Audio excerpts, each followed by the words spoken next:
வணக்கம் மக்களே, welcome back to நேற்று இன்று நாளை. இன்றைக்கி நம்ம சேனலில் குயிக்காக பண்ணக்கூடிய ஒரு பிரேக்ஃபாஸ்ட் இல்லைனா டின்னர் ரெசிபி தான் பார்க்க போகிறோங்க. இன்றைக்கி நம்ம பார்க்க போகிறது உப்பு உருண்டை. மாவில் ரொம்ப பிஸியாக இருக்கீங்கன்னா டக்குன்னு அரிசி மாவு மட்டும் இருந்தாலே இந்த டிஃபன் நீங்கள் பண்ணிடலாம். நான் இன்றைக்கி இன்ஸ்டன்ட் வெர்ஷன் தான் பண்ணியிருக்கேன். ட்ரெடிஷ்னலாக பார்த்தீங்கன்னா இதை அரிசியை ஊற போட்டு அரைச்சி பண்ணுறது. நல்லா காரசாரமாக ஒரு சட்னியோ இல்லைனா சாம்பாரோ எது இருக்கோ அது கூட நீங்கள் தொட்டு சாப்பிட்லாம். டேஸ்ட் பார்த்தீங்கன்னா நம்ம மோர்களியோட பெரியமா பையன் மாதிரி இருக்கார். இதை நான் எப்படி பண்ணங்கிறத பார்க்குறதுக்கு முன்னாடி நம்ம சேனலுக்கு நீங்கள் ஃபர்ஸ்ட் டைமாக வரீங்கன்னா மறக்காமல் சப்ஸ்கிரைப் பண்ணுங்கள்.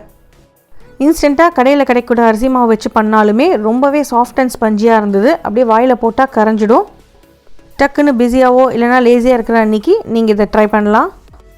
அரிசி மாவு தவிர ஃப்ளேவர் கொடுக்கக்கூடிய பொருட்கள் என்னென்னு பார்த்தீங்கன்னா கருவேப்பிலை, கொத்தமல்லி, பச்சை மிளகாய், இஞ்சி, தேங்காய், வெங்காயம் எல்லாமே ஈஸியாக நம்ம வீட்டில் இருக்கிற பொருட்கள் தான்.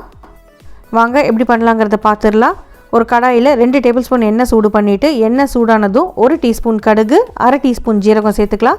கடுகு நல்லா வெடிக்கட்டும், ஜீரகம் நல்லா பொரியட்டும். பொரிஞ்சதுக்கப்புறமா 2 டீஸ்பூன் அளவு கடலைப்பருப்பு, 2 டீஸ்பூன் அளவுக்கு உளுத்தம்பருப்பு சேர்த்துக்கலாம்.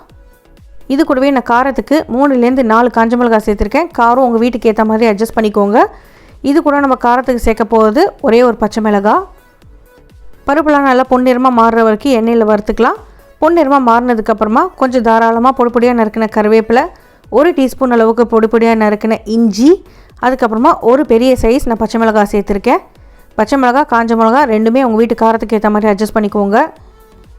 மிளகாலாம் லைட்டாக ரோஸ்ட் ஆனதுக்கப்புறமா 2 பெரிய சைஸ் வெங்காயத்தை நான் பொடிப்பொடியாக நறுக்கி சேர்த்துருக்கேன். வெங்காயம் நிறைய சேர்க்கும் போது டேஸ்டியாக தான் இருக்கும். அரிசி மாவோட வாசனை கம்மியாகி வெங்காயத்தோட டேஸ்ட் நிறைய வரும். வெங்காயம் லைட்டாக வதக்கி விட்டுட்டு நம்ம 1 டீஸ்பூன் அளவுக்கு பெருங்காயம் சேர்த்துக்கலாம். வெங்காயம் சீக்கிரம் வதங்கிறதுக்கு தேவையான அளவுக்கு உப்பு சேர்த்துக்கோங்க. அப்படியே எண்ணெயிலே நீங்கள் சோட்டை பண்ணிகிட்டே இருந்தாலே வெங்காயம் வதங்கிடும். வெங்காயம் வதங்கினதுக்கப்புறமா நம்ம தேங்காய் பற்களை சேர்த்துக்க போகிறோம். ஒரு கைப்பிடி அளவுக்கு தாராளமாக தேங்காவை நல்லா குட்டி குட்டி பற்களாக கட் பண்ணிக்கோங்க. எவ்வளோ தின்னா முடியுமோ அவ்வளோ தின்னா சாப் பண்ணிங்கன்னா நல்லாயிருக்கும். இந்த குட்டி குட்டி தேங்காய் பல்லையுமே நம்ம வெங்காயத்து கூடவே சேர்த்துட்டு ஒரு 1 மினிட்டுக்கு சோட்டை பண்ணி எடுத்துக்கலாம். நீங்கள் எவ்வளோ அரிசி மாவு எடுக்கிறீங்களோ அதே அளவுக்கு தண்ணி சேர்த்துக்கணும். நான் இன்றைக்கி 2 கப் அரிசி மாவு எடுத்திருக்கேன், அதனால் 2 கப் தண்ணி சேர்த்துக்கிறேன். தண்ணி சேர்த்துட்டு நல்லா கலந்து விட்டுருங்க. கொதிக்கட்டும். கொதி வந்ததுக்கு அப்புறமா தான் நம்ம அரிசி மாவு சேர்க்கணும்.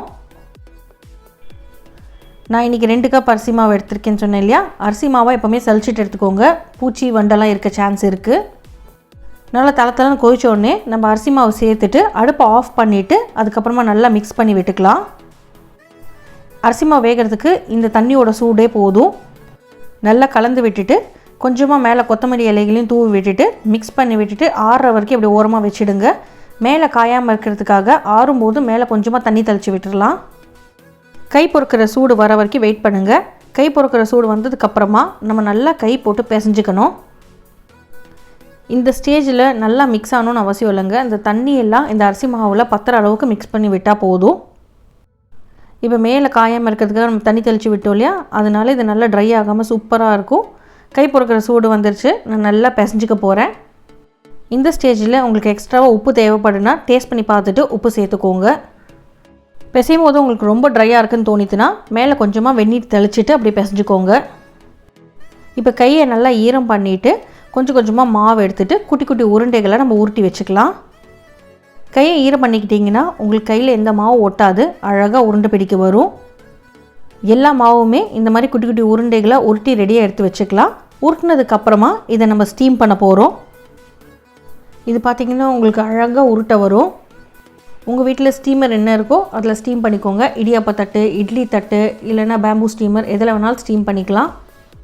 ஸ்டீம் குக்குடுங்கிறதுனால இது கொஞ்சம் ஹெல்த்தியும் கூட.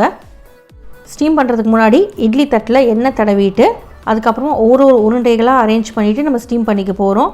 ரொம்ப கச்சன்னு அரேஞ்ச் பண்ணிக்காதீங்க, பால்ஸ் ஒட்டிக்கிறதுக்கு சான்ஸ் இருக்குது. அதனால் ஒரு குழியிலையும் மேக்ஸிமம் ஒரு 2 பால் வச்சுக்கலாம். இட்லி குக்கரில் ஏற்கனவே தண்ணி சேர்த்துட்டு நீங்கள் நல்லா சூடு பண்ணி வச்சதுக்கப்புறமா இந்த இட்லி தட்டை அதில் வச்சுட்டு ஒரு 10லேருந்து 12 நிமிஷம் ஸ்டீம் குக் பண்ணி எடுத்திங்கன்னா இந்த பால்ஸ் எல்லாம் வெந்துடும். ஏற்கனவே நம்ம வெந்நீரில் போட்டு இந்த அரிசி மாவு வேக வச்சதுனால ரொம்ப நேரம் உங்களுக்கு எடுக்காது. திறந்து பார்த்தாலே தெரியும், இந்த உருண்டையெல்லாம் கொஞ்சம் பழுப்பு கலராக மாறி இருக்கும். அந்த மாதிரி ஆயிடுத்துன்னா உங்களுக்கு குக் ஆகிடுதுன்னு அர்த்தம். உங்களுக்கு ரொம்ப டவுட்டாக இருந்ததுன்னா ஒரு உருண்டையை எடுத்து உடச்சி சாப்பிட்டு பாருங்கள். வாயில் ஒட்டாமல் வரணும். பட் எனக்கு 10லேருந்து 12 நிமிஷத்துக்கு மேலே எடுக்கலை.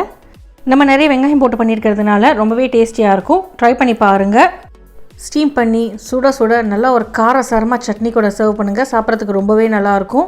ட்ரெடிஷ்னலாக பார்த்தீங்கன்னா அரிசியை ஊற வச்சு அரைச்சி அதுக்கப்புறம் அதை வானிலையில் கிளறி உருண்டை பிடிக்கணும்.